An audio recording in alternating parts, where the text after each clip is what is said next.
Mira, posgrado de calidad hay en muchas universidades, sobre muchas temáticas contemporáneas. Entonces, las características que debe tener una currícula, por supuesto, para que sea atractiva, es que sea una currícula de calidad. Pero eso no basta. La persona que accede a un posgrado debe aprender a conocerse a sí misma, cuáles son sus necesidades. A partir de que conozca cuáles son sus necesidades, podrá hacer una buena elección entre las cosas que se ofrecen que tienen calidad. Uno de los errores más comunes que se comete es optar por una actividad de posgrado a partir de que la actividad de posgrado resulta atractiva, ha sido promovida, cosas por el estilo. Uno debe conocerse, debe conocer cuáles son sus necesidades y entonces a partir de ahí revisar todas las variables que ofrece una currícula.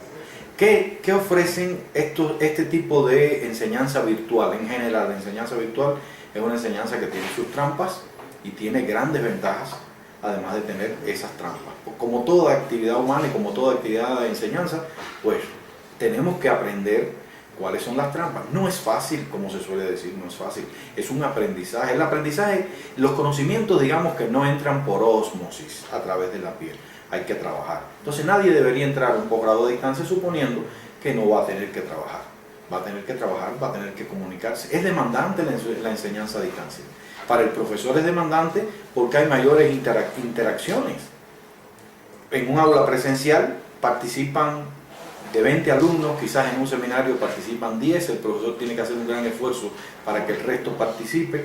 En un aula virtual puede haber 10, puede haber 20, puede haber más, todos participan, porque cada vez que se lanza una comunicación, un texto reflexivo, un tema de debate, se abre un foro, todos se sienten en la posibilidad de participar, pueden pensar su participación, la expresan, por tanto hay más interrelaciones entre los educadores, los educandos, pero hay también más interrelaciones entre todos los miembros del aula. El aula se enriquece, el aula no solo trasciende el tiempo, porque uno puede acceder a la plataforma en diferentes momentos, sino que también el aula trasciende las naciones.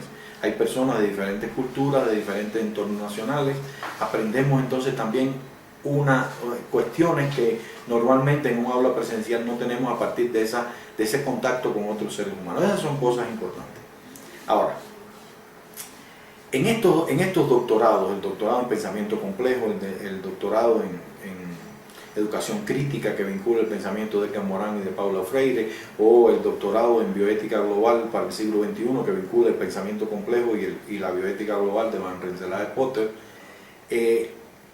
hemos detectado determinadas debilidades, personas que han concluido sus estudios de maestría y lamentablemente no saben comunicarse, no han aprendido las reglas básicas de la comunicación. Por tanto, hay que empezar por ahí.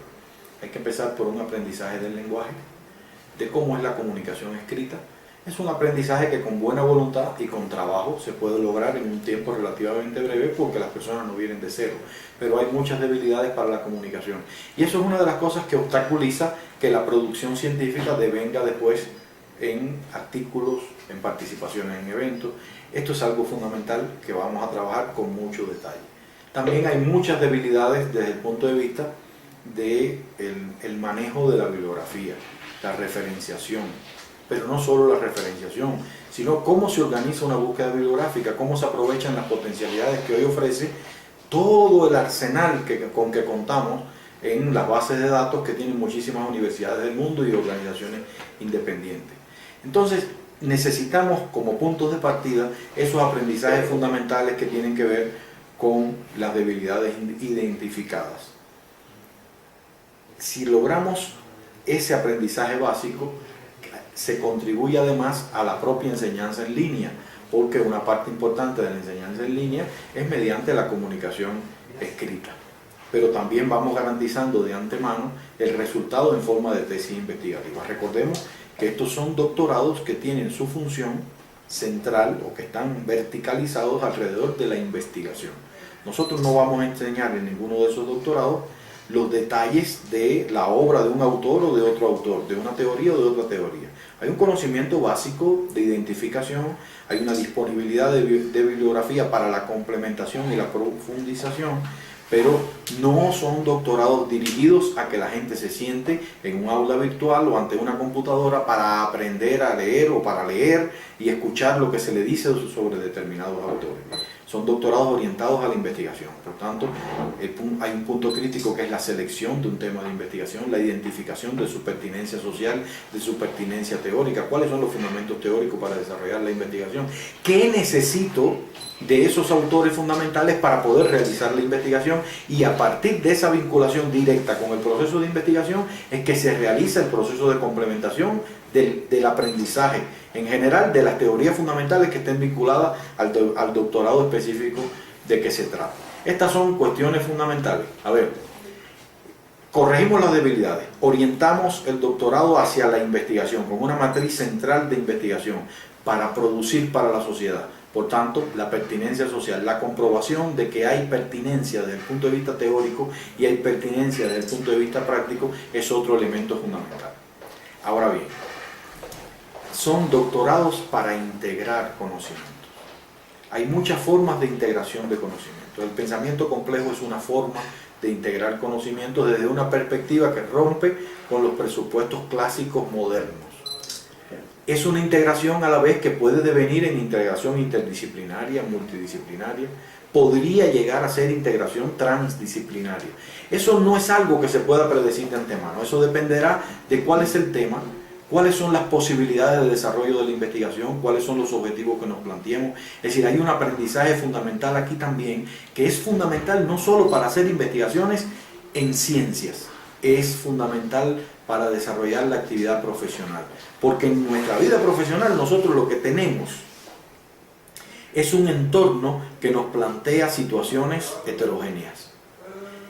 De su capacidad dependerá que usted identifique detrás de la situación heterogénea un problema, o usted crea que no hay problema alguno detrás de esa situación de heterogeneidad o de disfunción quizás, o de pequeña alteración que modifica las cosas.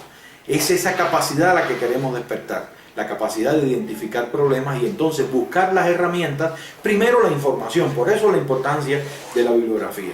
La comunicación, por eso la importancia de aprender a manejar el lenguaje. Y a partir de que identificamos un problema, sabemos expresarlo, sabemos buscar los antecedentes para no descubrir, como se suele decir, el agua tibia, ¿verdad? Porque ya está descubierta el agua tibia, ya está descubierta el agua fría, eso no tiene pertinencia social, ya son descubrimientos, ya se utilizan, tenemos que aprender a identificar y a descubrir lo que es socialmente pertinente. Para eso tenemos que revisar qué se ha hecho.